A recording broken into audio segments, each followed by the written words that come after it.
Hey there, everyone. Welcome to A Slice of Life with Kellie and Jon.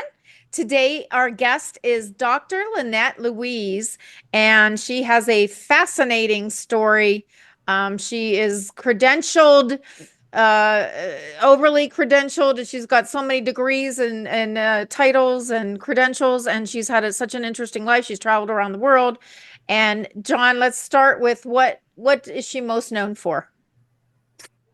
Well, when I met Lynette many years ago, probably almost 20 years ago. Again, when I was living in Los Angeles, Lynette, I was thinking about that. Didn't we meet at Dick Van Patten's Yes, yes, yes, fortress that he exactly. had there? We were mutual friends with one of Dick's sons and daughter-in-law. At least that's how I met, and that's we met there. Mhm. We'd get together from time to time, play tennis. I think is what we was a big thing that took place there. But Lynette and I met, and I just found what she did was fantastic. And at the time, her primary objective, or what she was doing, was helping anybody. Normally, I would say children, but it's not just children. It's anybody who was on the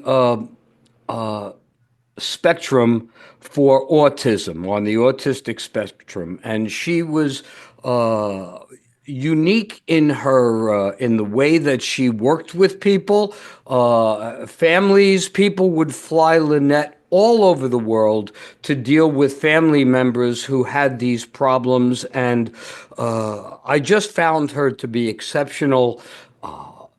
Intelligent was always there, but what she did and what she did for people who needed the help, that's what really hit for me. And that's how we met. And so she had this device at the time on a computer. Again, we're talking almost 20 years or so ago, on a computer, where she would put a device on the patient's head and be able to read and make diagnoses based on all of this information, which, as I'm sure she'll tell us, and I should shut up, is that this has now become a common thing, and people have copied her abilities. But Lynette has gone so much further than that in the 2 decades since I've known her, and so that's why I wanted her on the show. I'll shut up now, and Okay. you could take it away. There you go. Uh, Okay. So, hi. Nice to see you again, Jon, and nice to meet you, Kellie. Thank you for having me on and sharing your audience with me. I really appreciate it. Um, in spades. I mean, I really appreciate it. It's always a blessing when people honor you by saying, "I want to share my audience with you." So thank you. I'm going to clean up a little of that, if you don't mind. yes. So the machine you're talking about was biofeedback for the brain. I still use it. Even though I'm retired, people don't like me retired, so I tend to still work. Um, and it wasn't unique to me to use biofeedback for the brain. What was unique to me was that I used biofeedback for the brain primarily for autism and incorporated the entire family. So if you hired me, you brought me to wherever that child lived, whether it was in a group home or their home or whatever, and everyone who is in their network, because your brain is a network, but then the network you live in is a reinforced network, and it reinforces the problems or it reinforces the solutions. So what I did was I did the biofeedback for the brain, which I'll tell you what that is in a second, on the whole family. And that was unique. And then additionally, I was certified and trained in play therapy. And I started to notice that if I played in a way that mimicked the great benefits that I was getting from biofeedback, I got better effect than other people using ABA or Sunrise, which I was trained in both of those. What And are so they? What's ABA? Okay, so I'm going to do that right now. I'm going to roll back these few things: biofeedback, ABA, sunrise. So biofeedback is putting sensors on the head, looking at the brain waves, showing the person what's right or wrong. So if you have too many slow moving waves, you're now a slow moving brain computer and you can't handle the information coming in. So the computer, with its algorithms, not my brilliance, would then reward the person using a tone or a game they're playing, a video game, very simple. Reward them for making faster waves. I'm really simplifying this, but essentially, think about it when you're really tired and you can't think. You got slow waves. You can't, you get angry at people that interrupt you because you can't handle the extra input. It's hard to stay focused when you're driving. You find yourself hitting those little bumpy things.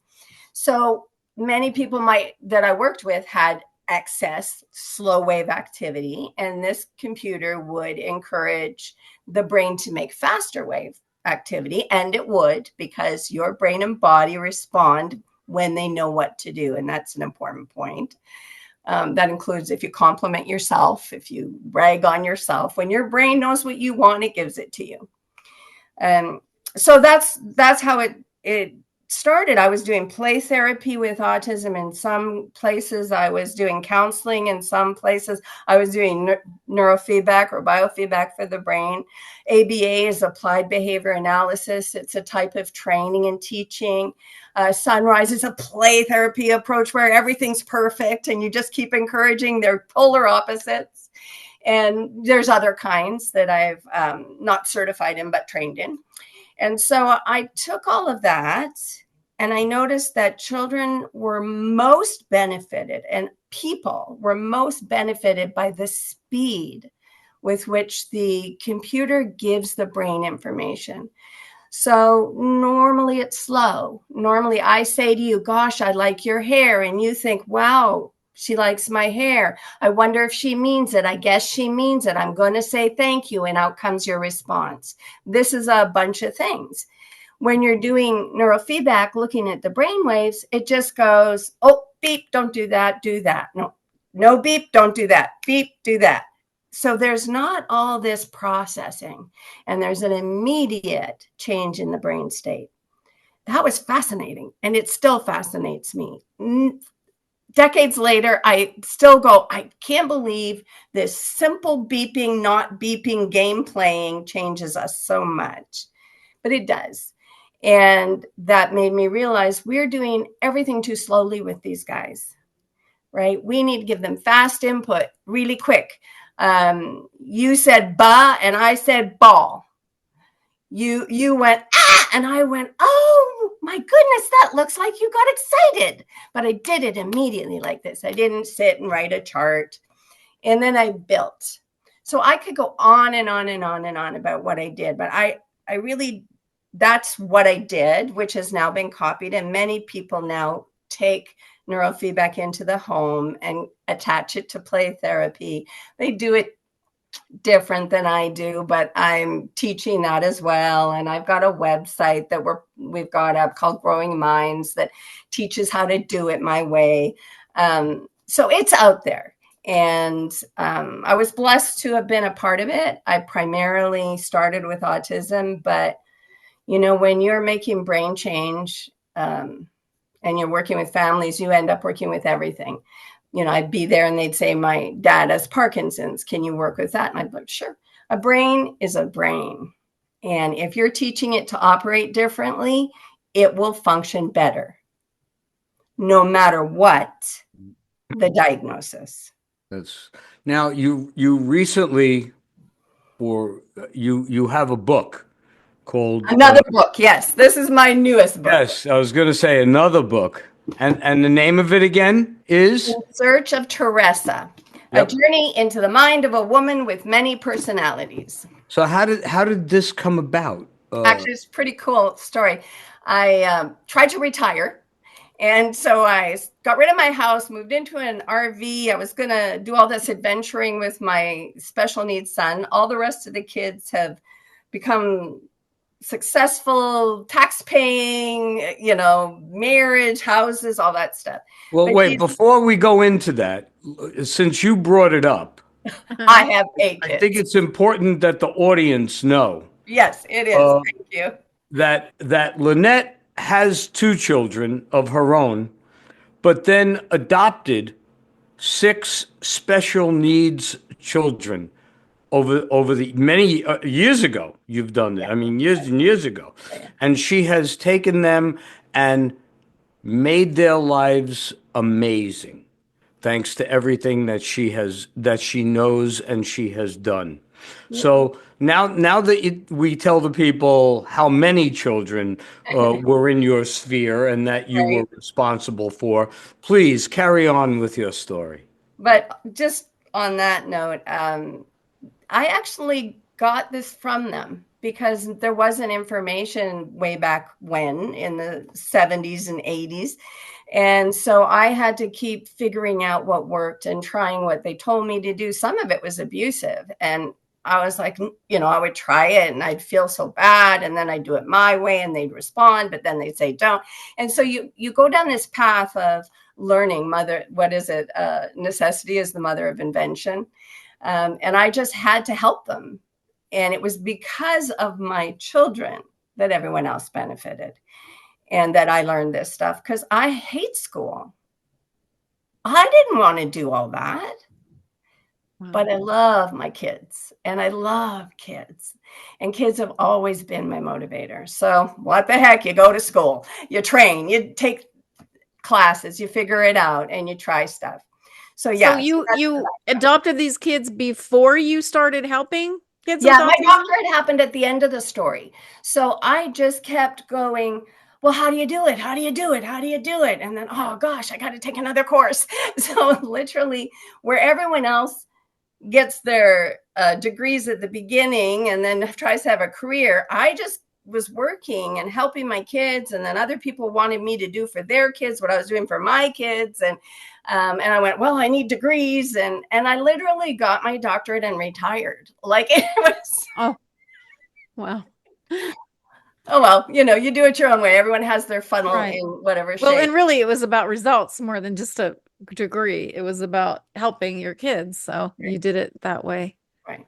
first. So now let's talk for a second about this situation. So I decide to retire. I have one son who's still very special. His story is he was locked in a closet as a child. The back of his brain never developed. I've done a lot of work with him. He used to be blind to stillness. He can see now, but he's always going to live with me. So, and he always gets pushed aside for the new adventures and the new kids and the grandkids. And so I said, I'm going to retire and just be with Dar. And we're going to adventure. So we're in an RV and we're trying to adventure and we don't like it. And we're a little bored. And then somebody says to me, I'd really like you to write a book about my life. I have 28 personalities. And I'm like, no, I'm working on a sleep book right now. I don't think so. Wow, that's really interesting. And I've always loved a challenge. And she goes, well, I have an attic you can live in while you do it. And I'm like, sold.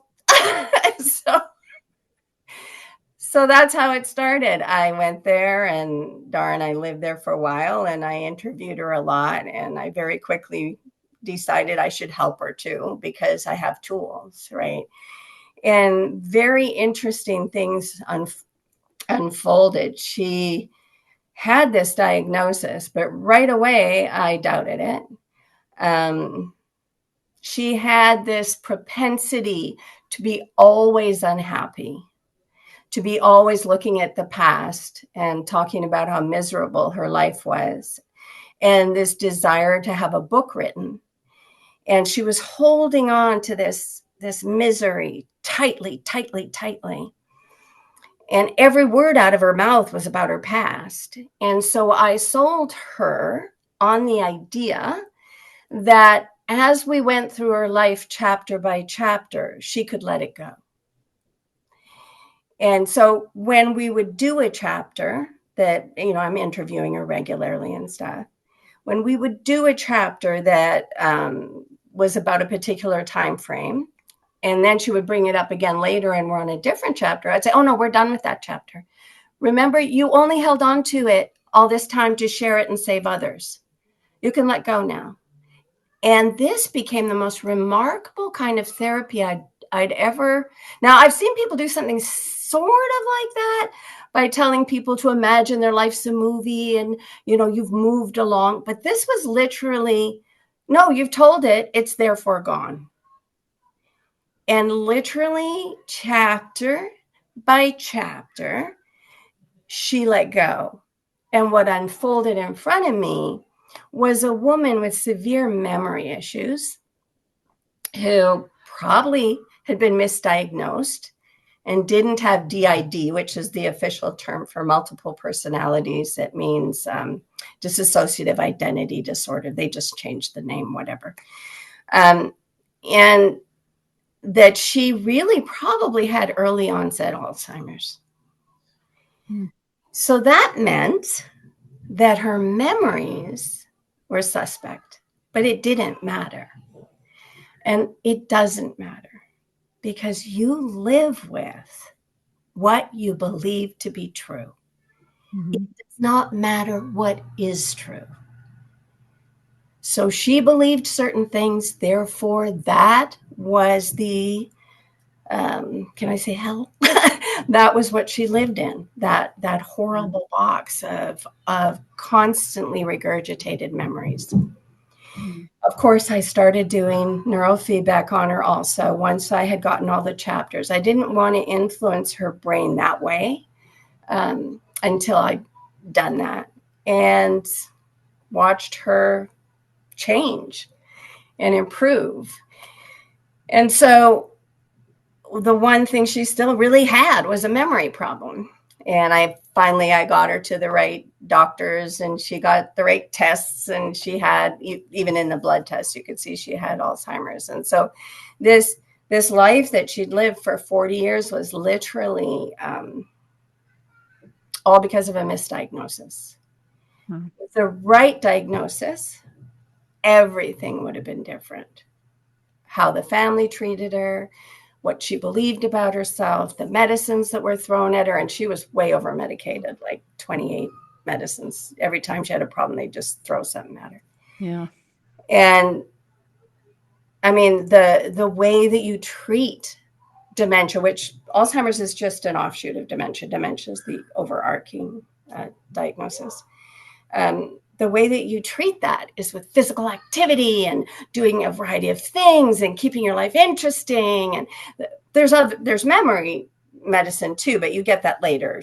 In the beginning, she would have had 40 years ago, she would have had a very different approach to life if she'd have had the right diagnosis. And this may be a surprise to people, but it can be reversed. It can be stopped with the right approach at the very beginning. And instead, she had a very sedentary life, only watching TV all the time, believing that she was a multiple personality, and everybody catered to her and tried not to bring out the angry one. How old was Teresa at this point? Well, she was in her 40s when it started, and she's 76 now. So that's a long time to be going down the wrong path and pretty hard to correct for, right? So the book is really special because I've never seen anyone attack this subject matter in this way. What I did was I broke it in two. And the first half of the book, or book one and book two. So the first book in the book is her story. And it's told in third person. As if I'm hovering over her and know everybody's thoughts and stuff. And I interviewed her constantly, and I interviewed family and friends, and I created a fictionalized version of her truth because we don't know her truth, because she can't know her truth, but we know the truth she lived with. And so the first half of the book reads like fiction. And then the second half of the book is me going, what happened to this woman? And with all the, trying to figure it out, looking at all the medical papers and stuff. And it's in first person, and it's my story of her story. and what's going on for me. So it's a very different approach. And why I think it's so special and important is because people really don't understand memory. They really don't. They think, well, I saw that the plant was in the corner, therefore it is. That's not true. If you saw that and you were in a state of discomfort and you saw it while you were walking through and looking for stuff to feel good about, and you like plants, you may have noticed it and really remembered it. Or if you were in a state of discomfort and you don't care anything at all about plants and you're in your own head and you're remembering something, your brain might put a plant there. Go, well, a plant belongs right there. There's a corner and I see something looks like a vase, so there should be a plant growing out of it, because your brain fills in. And it may not do that at the time, but when you remember it, it may do that. So I talk a lot. I open with a story about when I was a child and I'm carrying this chamber pot of my grandpa's down the stairs, and I'm grossed out because I'm like, this is a chamber pot. My grandparents went to the bathroom in it and I have to go dump it. And I describe how I can feel the sloshing and I'm just a kid and I'm grossed out. But as I'm going down the stairs and it's freezing cold, I start to have different thoughts while I remember it. And I go, wait a minute, there was crickets on the stairs. It must have been warm. And even as I write it, my memory changes to now it's sunny and warm because there were crickets going ping, ping. So I must have been wrong about the coldness. And that's how your memory works. And that's important, because if you've got someone you're screaming and yelling at because they're saying it's different than you're saying it is, you want to take a step back, no matter whether you're just a regular person or someone dealing with someone with dementia or autism or whatever. You want to take a step back and say, well, that's their memory in this moment with these emotions. And it may shift if I don't keep fighting and making them clamp onto it. Yeah. Right. So I think it's a journey worth taking. It's interesting that you took a factual story and then wrote it in a fictionalized way. Right. Well, what her perception of the truth, which was not actual truth, right? Well, we don't know. Yeah. Maybe it was, Huh. but it seldom is. It maybe never is. It's Maybe kind of related to your outlook on life. You create your own vision of what really happened. You can see things from the good angle or from the negative angle, or I'm a trained actor, and so we did Meisner technique. And I remember my acting teacher saying, your brain doesn't know the difference. If you live through something, it doesn't know the difference in reality, or if you're just pretending, you're telling yourself, Right. that when you're preparing and creating a character and putting yourself in a place and all that, you're setting the scene to live through those moments. That's why a lot of actors that do really heavy acting kind of messes with their brain, because they live through it, actually live through it, the experiences. Right. So yeah, our minds are so fascinating, but I never stop to think of, thank you for sharing this stuff, because these are things that I don't even know. You don't know what you don't know. You don't know what you're not thinking about. I'm like, I wouldn't have thought of a lot of this, most of this, but it's fascinating. And the one thing that I have a question about autism, and you probably can't answer it because I don't think anybody can, but do we know what causes it? Do we have any idea, any inkling? Why are so many kids getting it these days? I have a desire to say to you, so do we live in a simulation? Are you like, how did the Big Bang really begin? Like, in other words, there's not an answer, right? Okay. There's all kinds of theories, all kinds of things we can point to.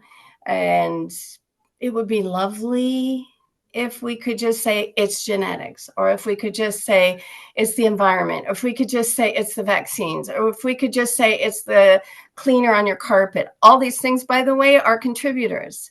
If we could just say it's the overstimulated environment and stress hormones, or the mercury that the mother ate. I mean, the list is long. And the truth is, none of those things on the list are incorrect. They're just, unfortunately, a piece of the puzzle. So no, we don't. We don't know what causes a lot of things, though, and often pretend we do until we find something else to believe. That doesn't mean we can't work with it and make it actually a gift instead of a blessing, instead of a problem. You know, my kids, they all still have these unusual leanings, and it's become what's made them successful. And so it doesn't have to be this horrible diagnosis. Even the really, really challenged people like Dar, he's totally my best friend. You know, he's totally my best buddy. And I'm so lucky to have him. I'm retired. I'd be all alone sitting there going, when do I get to see the grandkids again? Right? Like you have to find a moment to say life's actually pretty precious, even though it's hard. No, we don't know. There's but many diagnoses. Parkinson's, you know, if you're a high performance person, you'll probably get Parkinson's. Well, but there's dopamine's the problem. Oh no, serotonin's involved too. Oh no, like there's everything, even the stuff we're really clear on, we still always have questions, and every answer begets a new question. Yeah. I want to ask you something, Jon. Uh-oh. So why I wanted us to talk so much about the book was, well, first of all, I think memory is a really important subject for everyone, but also because you've written true stories. And I don't know if I've ever seen a podcast where people talk about the challenges of publishing a true story, but every time I publish a true story, which all my stories are true, that I write, not screenplays and things like that. But any book I wrote was based on a true story. There's always difficulty with the people that are in it having had a viewpoint of how it should have been told. And I wanted to know how have you played with that? What has happened for you? Wow, that's really good, especially since the people I was writing about would kill you if they didn't like the way you wrote about them. Mob. An interesting story. What's also interesting, and I will answer that, but it's funny because while you were talking about and why I found it so interesting that you took a factual story, and fictionalized or wrote it in a fictional way. Well, I mean, I could say that literally about six. Okay, one of them was a true story, nonfiction. But of my 5 fictional books, there's real life in every one of them. There is stories that I've used from either myself or other people to use in the characters or as a plot point in various things. So even fictionalized or true fiction stories has a bit of reality or of course, we get our ideas from life. Okay, to answer my story, to answer your question regarding how was it taken, uh, I have spoken about my book now for 12 years. The boss always sits in the back, and I, especially when it first came out, and I would be back in New Jersey and doing my readings or doing seminars on things, and especially when I was in one time in Las Vegas, where I actually was a speaker at an event called MobCon. You know, like Comic-Con, only this was MobCon for Are you serious? in Las Vegas. It was a great event. Anyway, the big question was, how did the guys accept it? And then there was another aspect of this. It wasn't just them. Since I was also writing about people in my very own family, I had family members who had things to say on both sides of the fence. Right. And to be honest with you, when I went back when I was living in LA and I was writing The Boss, and I went back to New Jersey for various reasons early on when I first moved to LA.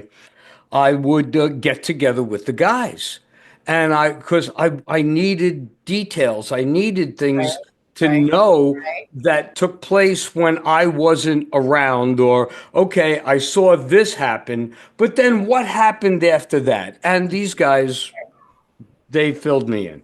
Okay. And they were happy to. Okay. But of course, and I've said this many times, I even say it in the book, except for the people in my family and the people who have been famous for 100 years in that world, such as Charles Lucky Luciano and Meyer Lansky, and all of those guys you see on all of those TV shows. I use their real names Mm-hmm. because that applied. Of course, and again, for people in my family, since John Diamore was writing it about me and my family, I used our real names. Right. The other people, because I had close ties with their families, 'cause let's just say they may have passed on, for Right. lack of a better Right. descriptive word, Right. but they may have passed on, or they may have still been in the custody of the federal law enforcement. The families, would just like, look, could you just change the last name? And I did. And I did that out of respect of those people. Now, how can I put it? My family on the other. Oh. So then when I went from after the book was written, but still years before I would release it, I then began writing the screenplay of it. And Mm-hmm. again, I would come back to New Jersey and I'd tell the guys, oh, I should say that in the writing of the book, I even let those who were still alive and I was still in contact with, I let them pick out their names for the book. You don't want to use your real name. Right. What name do you want me to use? Right. And so that's how it was done. I let them pick it out. Okay, but the funnier part was when I was writing the screenplay and I returned to New Jersey and I would say to a guy like Taz or guys like Al the Taylor, and I go, hey, and now you got to remember, this is around 2002, 2003. And I say, hey, I'm writing a screenplay based on the book and stuff. Their primary concern was not about the publicity of it, but they wanted to know, who are you going to get to play me?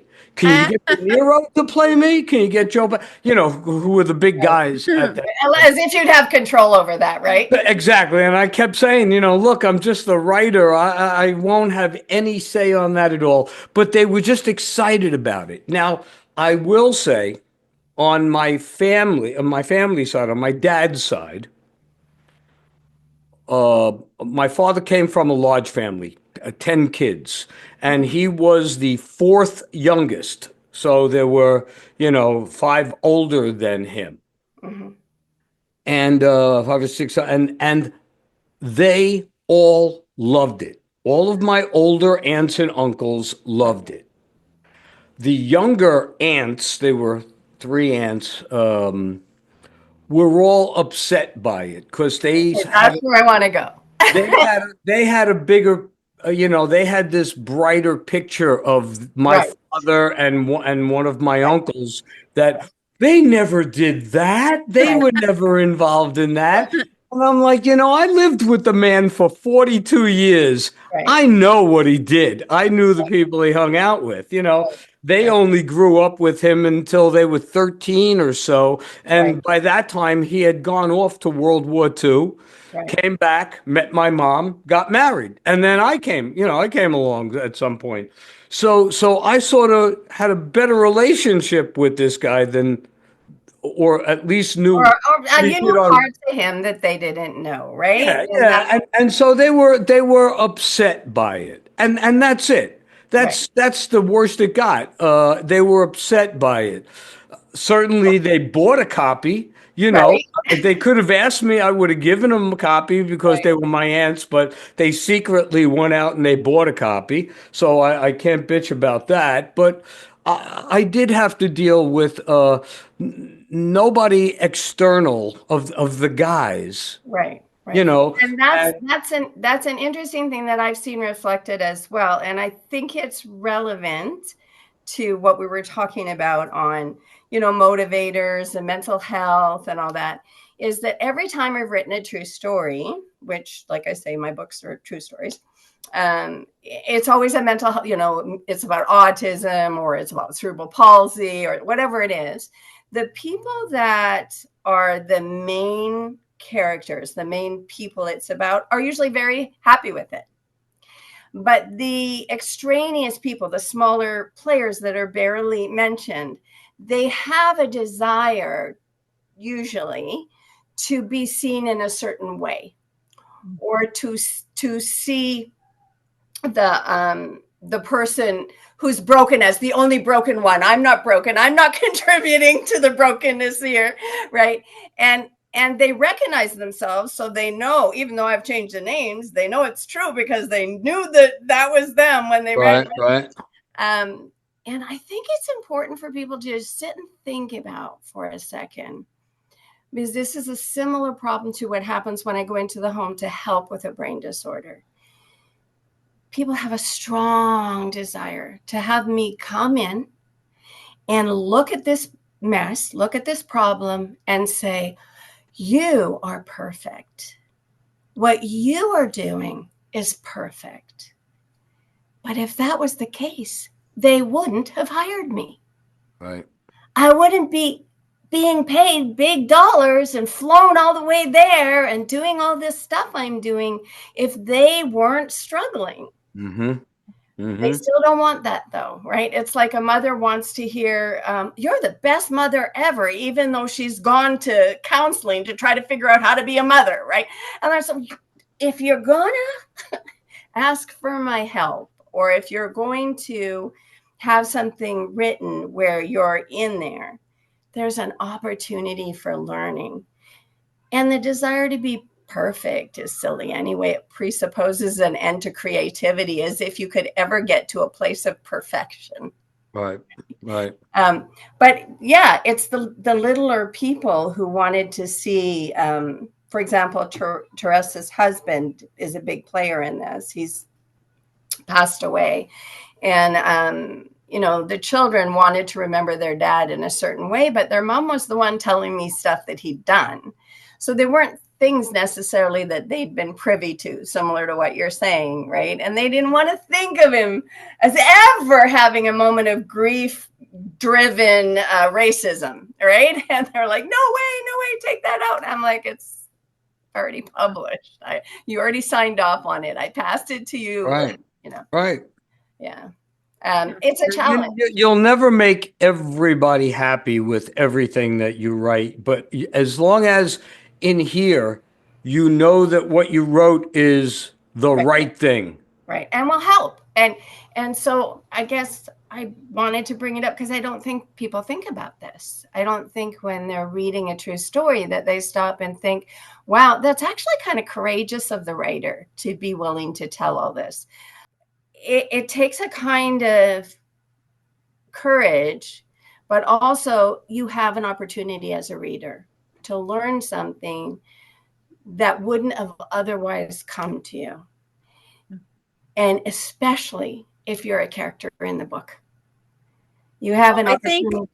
what we do is when there's someone in the family that needs help, whether they're on drugs or an alcoholic or something, the whole family's pointing at that person saying, Right. that person has a problem, something wrong with them. And then when an outsider gets involved and goes, well, this is a sickness for the whole family. You're all sick. Right. You've all contributed.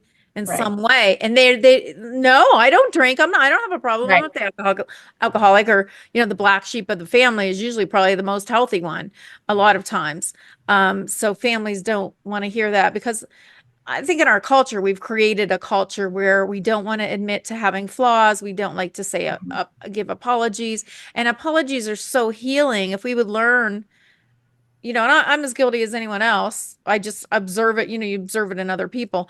But an apology is so healing to Oh, give yeah. to the other person. Yeah. And And then to move on. if you hold on and refuse to apologize, that other person's going to punish you in Right. in passive aggressive ways, because you just won't apologize. And if you just accept, I'm a flawed human like everybody else, and I made a mistake, and I said the wrong thing or did the wrong thing. um this is, my observation of families and people and friends, even in friendships and marriages. I think that's a lot of times, and it's the ego. Our egos are so overblown in this culture, and maybe it's just a thing all throughout history, but I feel like in our culture currently, our egos are so overblown, and the ego protects us from painful things sometimes, and admitting we're flawed and all that. But if we just learn to, I, what helped me is going to acting school. I did this really intensive. Took a bunch of different classes, but this one was like a 2-year intensive program. And you learn to observe yourself and your own Right. behavior, because to be an actor, you didn't be able to step in someone's Yeah, shoes, yeah, yeah. live someone's life, and then you learn behavior of other people too. And I remember just seeing, I learned to identify my own ego, because we all have an ego, and sometimes our ego is very helpful to us. But if you learn to identify when it's not being helpful at that moment, I've learned to say, I'm coming from my ego right now, but I Right. am going to stick with it because I'm right, or whatever it is. But if you're coming from your ego, if we could learn just a little more, how the brain works. Like you said, I wish we all studied psychology more, the biology of our brains and how they Right. work, and our emotions. I think we would have a more harmonious world Oh, for sure. and We'd peaceful. have a much more harmonious if we studied the right psychology, because everything has different information. One thing I'd like to cap that with, though, is when you go, oh no, I'm flawed, I don't want to, you pull back. And when you go, oh great, some of this is my fault, what can I do? You can fix it. Yeah. You immediately are moving forward. You've opened up, you're gathering information, and you're moving on it. Yeah. And it's so much more energizing. It's so much more empowering to say, that's fantastic. I'm part of this story. He's an alcoholic. Which piece can I fix? Yep. Right? I'm not taking the blame. I'm just saying, which piece is mine? Well, sometimes your response to their behavior is not helpful, Right. and it might be making it worse. So I just have to learn, how should I'm training a puppy right now, to use it as an analogy. And I am learning she's very difficult. She attacks my other dog. I may have to get rid of her even, because I have to protect my other dog. But I'm really learning her psychology, and what makes her jealous and mad. And so myself and the other dog is learning too. We're both trying to figure out how to keep her from feeling like an outsider, because Right. I had the other dog first, and she came in like an outsider. And Right. it's just funny how I look at my little dog. I'm like, are you guys people? Like, you would think, like, the puppy. I'm like, you have such a big ego. You came into this house. We were already here and happy, and you have this big old ego, and you walk in and think you own the place. And I'm like, are they people? Sometimes I feel like I'm dealing with a difficult person. But Well, I mean, yeah, and but at but least it you're not helps me to talking back. understand that, so that I can change my behavior towards her. I've started, giving her more attention alone, and it's Right. making her be a better dog Right. when I Right. hold her and love her and give her more attention. And my instinct is to push her away, because I'm like, I Right. don't like you. You're bad. You're mean. You're so mean to the other dog. But that's not helpful. No, the trick is to give the attention in advance, right? So you go, wow, maybe it's an attention starved human or animal or whatever, and you go, let me get in there in front of this problem and give all this love so that there's this love weight when I get disappointed. Right? I mean, that's a Love basic. is always a better to give anytime you You don't can. want to give love at the attack necessarily. Well, Um, no. Acceptance and love and Yeah. discipline should be with everything, but when I mean attention, when you're giving that loving attention and they're, ooh, you're so awesome, you do that before the problem shows up, so that when the problem shows up, when you pull back. In fact, this is the exact technique I use for melting down, beating up people, autistic people. I love them like crazy, tell them how great they are, and then when they start trying to hit somebody or me, I just go, oh, I don't really like that. And I drop all my energy and I pull back and they go, oh, sorry. Yeah, it bothered. Yeah, I've seen Thank that with you. my little dog. It, Right. there became a point, like in the very beginning, she's a puppy and the world's hers and everything's hers, and she thinks me and the other dog are here to serve her. But there was a turning point where one day she actually cared what I thought. I saw it because Oh, before I'd scold her and she wouldn't even care. Like, whatever, who right. are you? You give me Right. the food. Right. And then one day you could see it in her that, oh, I like this person and I want this person to like me. I don't want her to be disappointed in me. And it bothered her. It was Right. just such a, it's an animal, it's a little dog, but people behave the same way. We react, the same way. Um, Very Yeah. interesting. Yeah, we do. Yeah. Of course, we add language and we Yeah. confuse you with all our ideas. And there's a great advantage to a nonverbal I relationship. don't know. You really- Sometimes I say that to her. I'm like, I wish you could understand what I'm trying to explain to you. I wish she could, but she, through behavior and tone and Right. pulling back, like you said, Tone and pulling back, expression giving and love, giving body. attention. Cookies. She's very food motivated. Uh, so yeah, it works. But I'm gonna like we're gonna go. I'm gonna go back to mental health disorders and stuff like that. But when dealing with brain or mental health disorders, how important is it to get that diagnosis correct? Well, you heard the story of Teresa.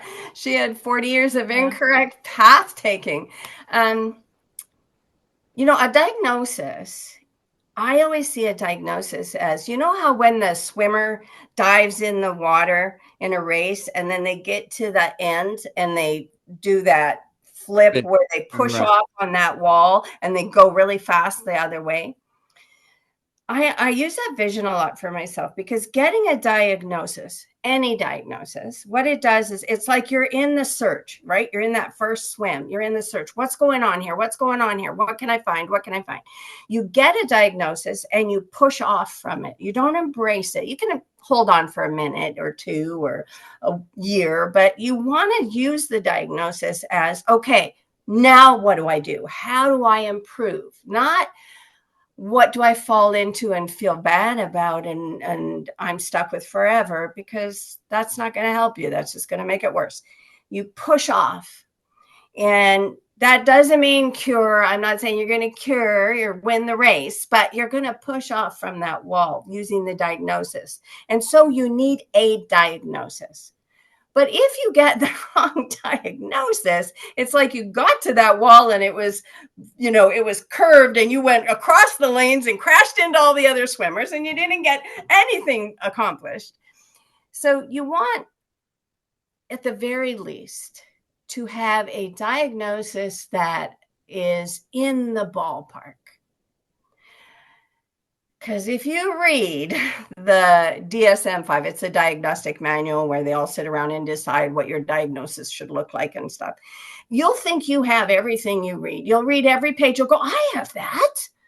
And then you'll turn the page and read, oh, I have that too. Right? It's crazy making because it's about degrees. It's about, but you can understand how doctors can get it wrong. Mm-hmm. Right? They're just, everything's almost the same. And it's about putting the weight in a certain place. It's primarily sensory here, or it's primarily hallucinogenic here. It's so you have to realize that the doctors are not perfect, and you may get the wrong diagnosis. But if you can get it in the right sort of arena, then you can push off from there and start because if it's in the right arena, then most of the correct therapies will be similar.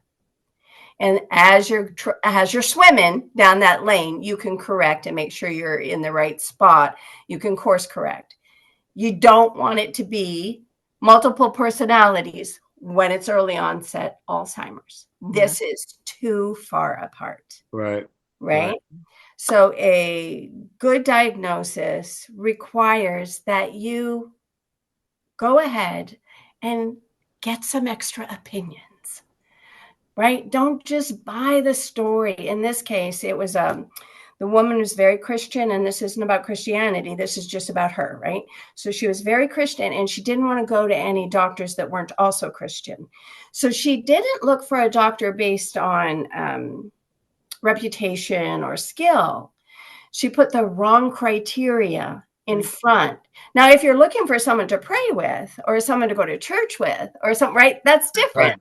Even to have over for, bake cookies together.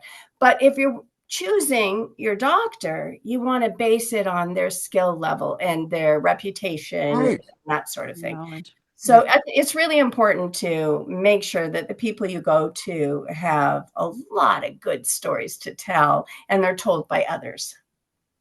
Well, okay, excellent point. As far as giving tips to people to seek the best medical care, I'd like to hear your thoughts on that. I'm even in the position right now where I'm changing primary doctors.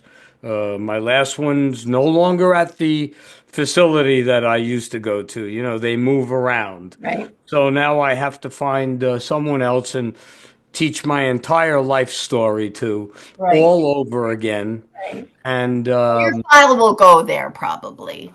Say again?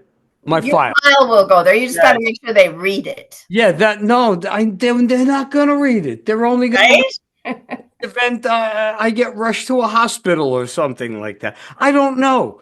I don't feel like the doctors now are those doctors that we grew up with who cared about. You get in the room and the nurse checks your oxygen and your blood supply and takes your blood pressure and asks you, anything new happened since the last time you were here? And they weigh you, which pisses me off because they always do it with my sneakers and my wallet and my keys. So I'm 6 pounds heavier and it drives me nuts.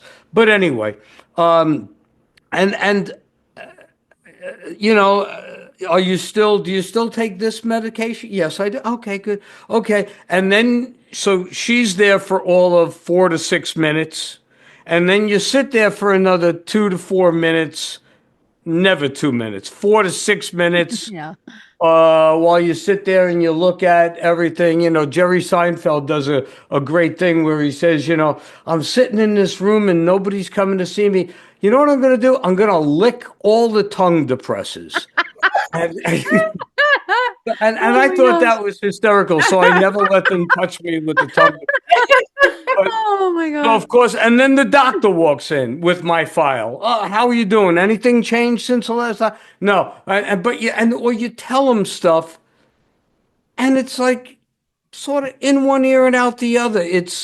He's more concerned about, okay, look, I only have another 4 minutes to spend with you because I got to get to the next room. I'm on a quota of 4 patients an hour.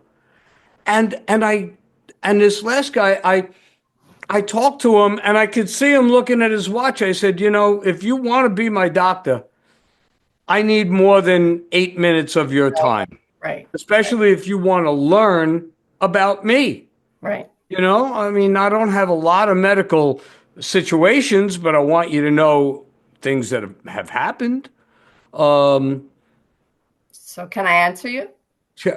Yes, of course. Of course, you get me going off on these tangents, and I'm sorry. So yes, please tell us. My fault that you're on a tangent. Okay. Yes, please tell us what people should do. Tell us. I'm Actually, sorry. no, take responsibility, actually, is the answer. We don't live in the olden days anymore. And in the olden days, we were supposed to trust our doctor because our doctor had more knowledge than we did. And getting knowledge was hard, right? You had to go to the library, you need to know what to look up, and then you had to have it. Like, it was difficult. And you may not have a library where you live or whatever. We don't live then now. We live in a time when we can research our own problems. So, number one, you're your primary doctor, and you won't be a good self-doctor if you don't ask yourself some important questions. The first one is, do you know yourself? Do you know what you think is the reason you're having this problem? Okay, let's say you have a reoccurring GERD. You know, you're burping and it's starting to burn your throat and it's causing all kinds of pain. And you go, okay, I've really been mad at my wife lately. And every time I'm mad at my wife, actually, I'll tell you a personal one. I have a thyroid problem, and I always gained weight when I didn't want to have sex with someone. So I was always blaming my thyroid. But actually, I noticed, oh, wait a minute, my husband's bugging me. I don't want to be amorous, but I don't want to admit that. So here's my thyroid's acting up again. Look at me. I'm 60 pounds heavier and my hair's falling out. There's a lot to be said for looking at your own pattern, and you can only do that with a sense of, I'm going to be responsible and have clarity. And you can only get a decent answer if you do the next part I'm going to say, which is, what do you want? Ask yourself, what do I want here? Do I want an excuse? Do I want everyone to take care of me? Tessa did. Teresa is the name in the book, but her name is Tessa. Do I want to find out that I'm going to die because this is exhausting?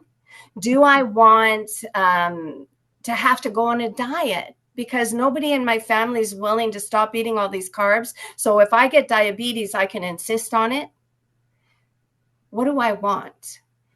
And this is also an important thing to think about when you're researching online. And your doctor will say, you know, my degree is more important than your online search. But he went in and he looked online, right? Don't kid yourself. He just used Google Scholar, maybe. So, you know, when you do ask a question, if you say,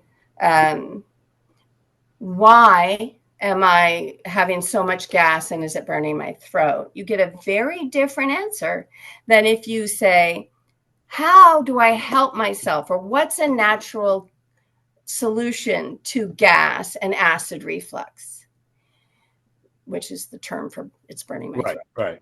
Right. So we know that already, but we do it to ourselves anyway. We search in a way that gives us more problem. So step back, stop asking your doctor to know everything. He can't. There's too much to know. He's not going to be the old-fashioned doctor, and it's your job to know you. And most of the doctors won't like you for this, but we're not here for a popularity contest. We're here to get their help, getting the right diagnosis. So when you come with the right knowledge and the right attitude, if they can't handle that, then you get a different doctor, and that helps you pick the right doctor. Right. And the final thing I would say is, if it resonates with you, that's how you know to check on yourself. Like, this resonates with me. This sounds exactly right. Now, is that because I'm trying to be worse or better? Mm-hmm. Am I looking for a justifier or a solution? If you don't follow with that answer, sometimes when something resonates with you, it's actually tricking you. Does that make sense to you? Do you understand what I mean? Yeah. Well, I'm sure if I'd need more detail. I'll give you an example. Go ahead. Okay. I love coffee. So if I read that coffee is good for me, good for my brain function, which it is good for your brain function, Right. then I'm going to love that. That's going to resonate with me. Yeah, I feel alive. We all feel alive when we have our coffee. But if I read that it's bad for my reflux, then I'm going to go, that doesn't resonate with me. I don't think so. I'm the exception to that. Right? Because I don't want that knowledge. So you don't want to give up your coffee. Right. Now, if I'm honest, I can say, I don't want to give up my coffee. It probably is irritating it. What can I do to keep my coffee in and reduce? And now I'm being honest. And at some point, I might even give up my coffee. Right. Or drink less Right. Exactly. Because I'm being open now to find which may not taste as well, but a less acidic coffee brand or something like that. Yeah. Okay. I get that now. Okay. So that's my thoughts on that. It's our job actually nowadays, whether we like it or not. Well, this was a great, very informational talk. So appreciate you sharing all this with us. We're running out of time here. We have to do another podcast. So thank you so much for sharing what you know and for what you do, for all the families that you've helped all over the world. And if you want to come back and share some more information, health tips or, the things that that like you said, we have to take more responsibility for our own health. But sometimes it takes someone like you who's an expert who can, kind of guide us because there's so much online. Sugar's bad for you. No, it's not. Everything has both sides. Sugar industry is saying no, it's not, but you don't know it's from them. But it's really helpful to hear it from someone who's, actively in the health field. And you're seeing it. You're seeing results from what works and what doesn't. So I have more questions too about what yes. Well, thank you, Lynette. It was really wonderful. And it was great seeing you again. It's been a long time. So it was wonderful. And like Kelly said, if at any time you want to come back in to promote something, another book, if I remember, I know I'm correct in this. You also used to travel around doing seminars. Oh yeah, and I do labs. I teach how to do all this stuff, and I do talks, and I do all that stuff. Yeah, I know all the things. And I'm a trained actress, and I raised my kids doing stand-up comedy, and I had a one-woman show, and I've written songs, and I've produced. My goodness! And I have a series on YouTube about how to help the kids with autism. Yes. Oh, you're so animated and beautiful. So maybe we have to hear more about that stuff too. I'd like that because we're good. Like Kelly said, we're doing another couple of interviews today, and the last one is a 13-year-old boy who I met on my book reading circuit, who wrote and illustrated 2 books on his own. Autistic. I mean, he's highly autistic. And then one day he got up at the podium to speak and he put me to shame. And I've been doing it for over a decade. And this kid was fantastic. But again, autistic. So I can't wait to see him on the episode that we do tonight. And I'll let you know when that episode airs too. Have fun. Yeah, I will. Okay. Thank you so much. Thank you. Yeah. Thanks, Lynette. I'd love to chat with you again more. Yes. Okay. I'd love to. Take care. Bye, guys. Take care. Bye. Bye. All views expressed in this video belong to Kelly Nicholson, John D'Amore, and guests. These discussions do not represent the opinions of any entity whatsoever with which they have been affiliated now or will be in the future. The opinions expressed are solely theirs, and since they are critically thinking human beings, these views are subject to change, subject to revision, and subject to rethinking at any time. These conversations are not meant to be taken as advice and are only for the purpose of entertainment. All statements may be based on hearsay and not necessarily valid proof of any claims in this video. It is not our intention to teach or advise on any topic. Unless otherwise noted, all photos are public domain. Thanks for watching A Slice of Life with Kelly and John.